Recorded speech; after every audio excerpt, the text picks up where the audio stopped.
Good afternoon, everyone. I would once again like to welcome all of you in the online course or online class of the paper under JCST T006, that is the fundamentals of geology and geomorphology. As all of you know that I have been taking a continuous series of classes under this particular paper since the very beginning of the lockdown period, or since the month of last month of April, and we have already covered about the topics like the basic concepts in geomorphology, after that the interior of the earth, after that the different types of rocks, folds we have already covered. So in this class we will basically discuss about different types of faults, or the basic terminology related to the faulting or faults, as well as the different types of faults, and the use or the importance of the faults in case or in context of the structural geology. So that will be the basic core or focus of the study.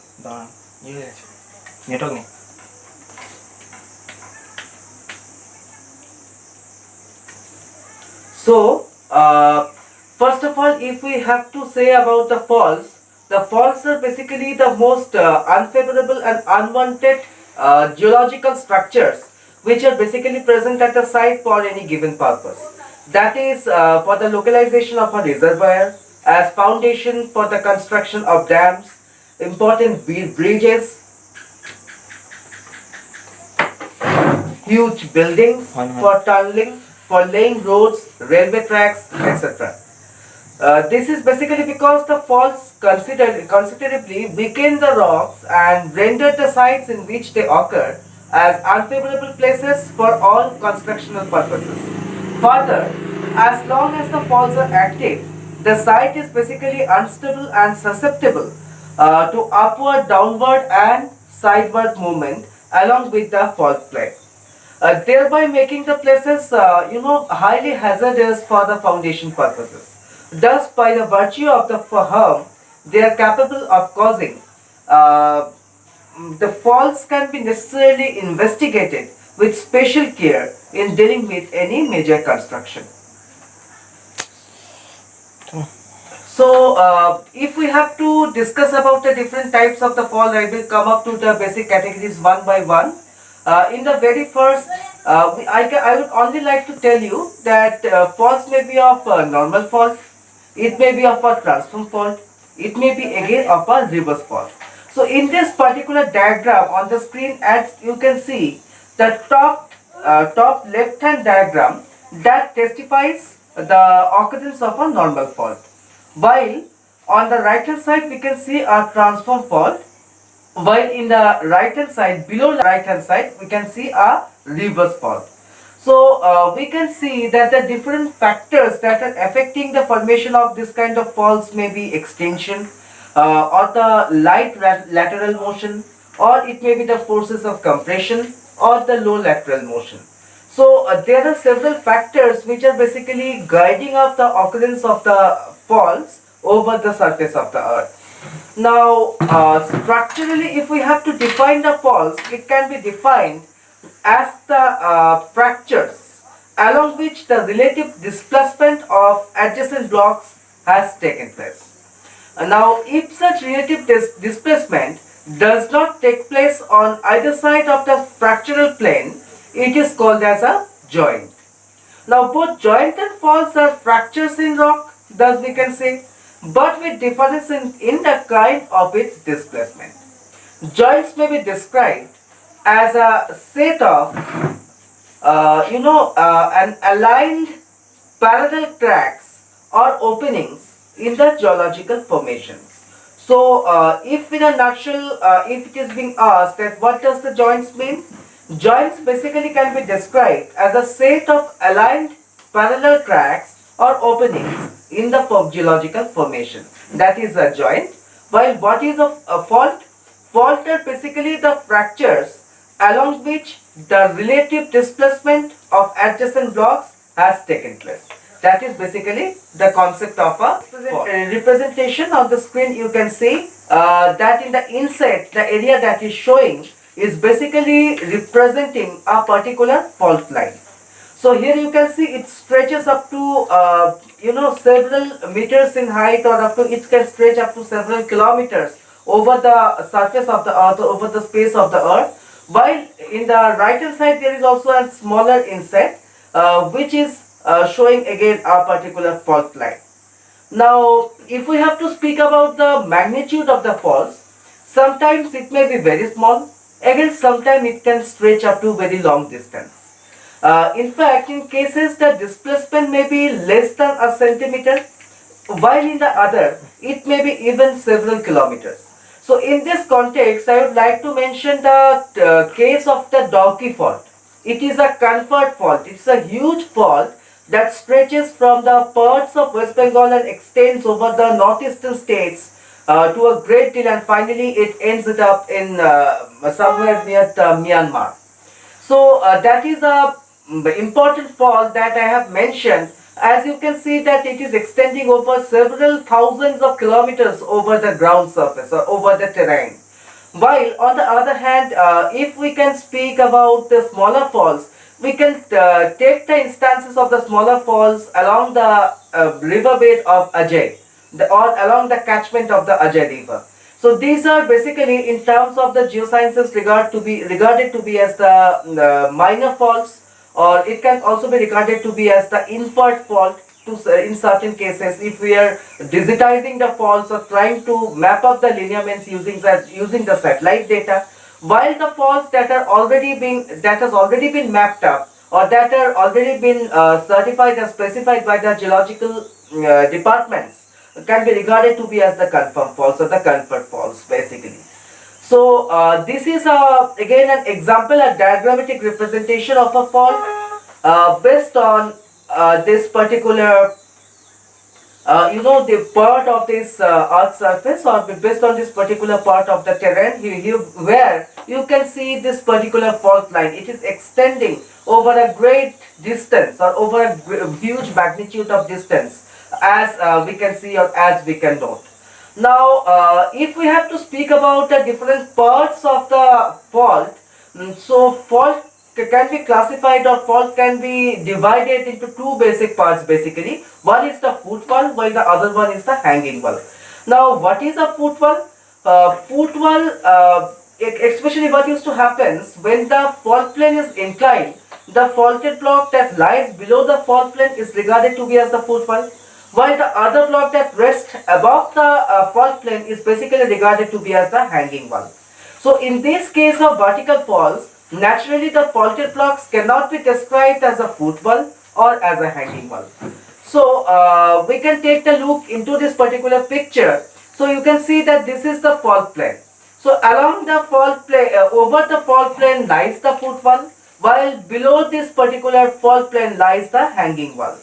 So this is basically a schematic diagram representing or explaining of the concept of the footwall as well as that of the hanging wall. So after that, another important component may be defined to be as the slip. Now what does this mean? Slip basically means the displacement that occurs during faulting is basically regarded or connoted as the connoted by the word of slip. Now the total displacement is known as the neck slip, and this may be along the strike direction or along the dip direction or along the both. So in this particular diagram you can see this is showing the case of a left lateral strike slip fault, and this is the ground representation. On the left hand side we are having the schematic representation, while on the right hand side we are having the diagrammatic real ground location or real ground representation, where we can see that both the particular blocks are sliding apart from each other. So this particular sliding of the blocks may be regarded to be as the context of a slip. Now this total displacement that has occurred as a result of this particular slip may be defined to be as the concept of the neck slip basically. The faults also can be classified into several categories based upon the following parameters, which I am stating below. First of all, the type of displacement along the plane. That can be the first criteria. That is one of the most important criteria. That is how the displacement is taking place along the line of fall. That is the criteria number one. Now the second criteria is the relative movement of footwall and the hanging wall. That is the second important criteria. The third is the types of slip that is involved, and fourthly the mode of occurrences of falls. So there are four broad categories or four broad types that basically testifies how the faults are being formed. That includes first of all the type of displacement along the plane, secondly the relative movement of the footwall and the hanging wall, very third type can be types of the slip that is involved, and the fourth type may be the mode of occurrence of the fall. So based upon that, let's start off with the types of displacement along the plane. Basically, based upon this particular parameter, we may have both kinds of faults or two types of faults. One is a transitional fault, while the other one is the rotational fault.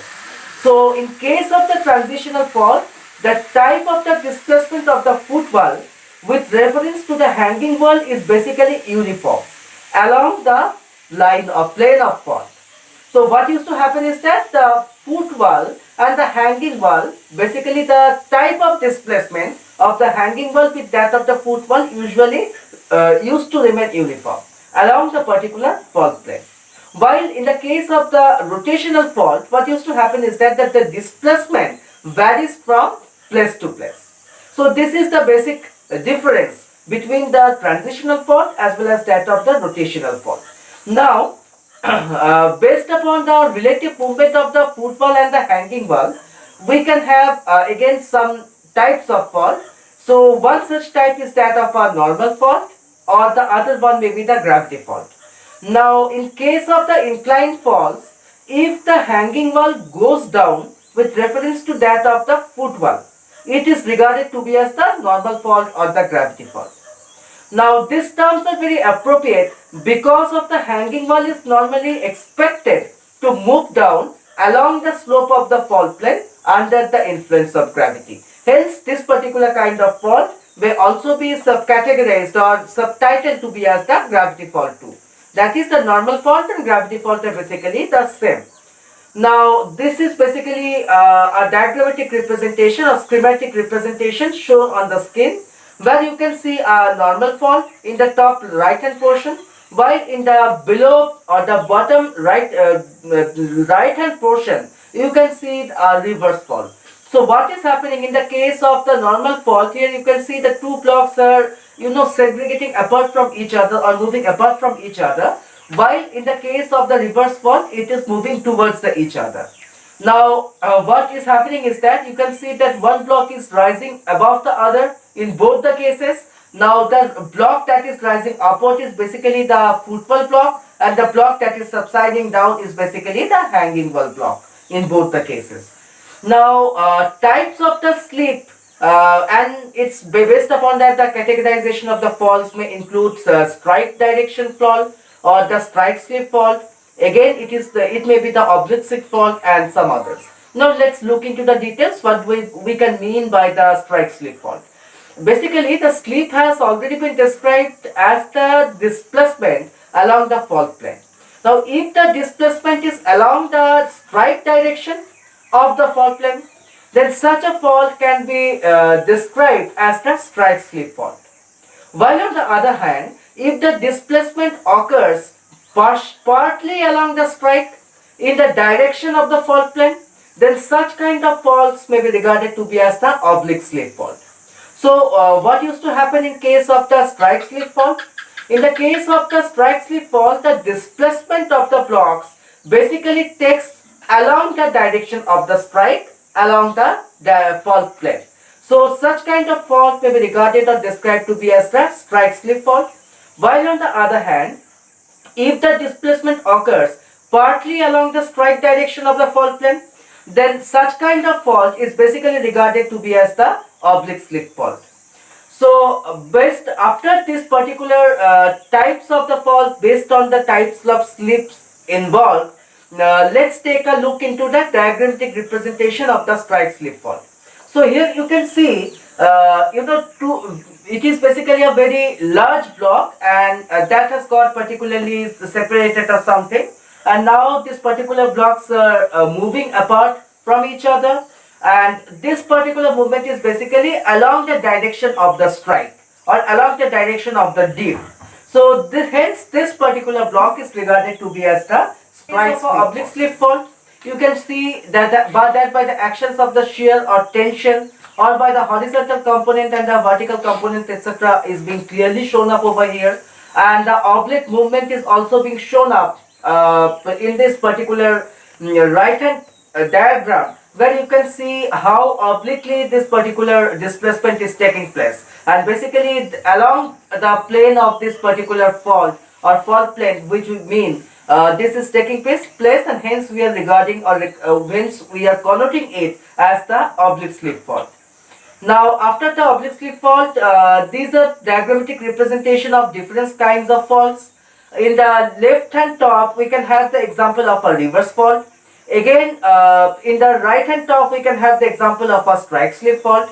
In the left hand bottom we can see a normal fault, while in the right hand bottom we can see a oblique slip fault basically. Now apart from the particular categories which I have mentioned, there are some other miscellaneous categories too, like step faults. Now what used to happen in the case of a step fault? When a set of the parallel normal faults usually occur at a regular interval, that used to give a step-like appearance, and are basically regarded to be as the step faults. I will explain it up or show it up in form of this particular diagram. Here you can see a series of this particular faults, particular normal faults are taking place one by one, and this particular faults have gradually assumed of the diagram or picture of a step. As you can see, it has been explained over here. So this particular appearance has led us to connote it by the term of a step fault. Now after the faults, let's come to the context of the joints. Now what are the joints? Joints are basically the fractures which are found along different types of rocks. Now they are the cracks or openings that are basically formed due to the various lesions.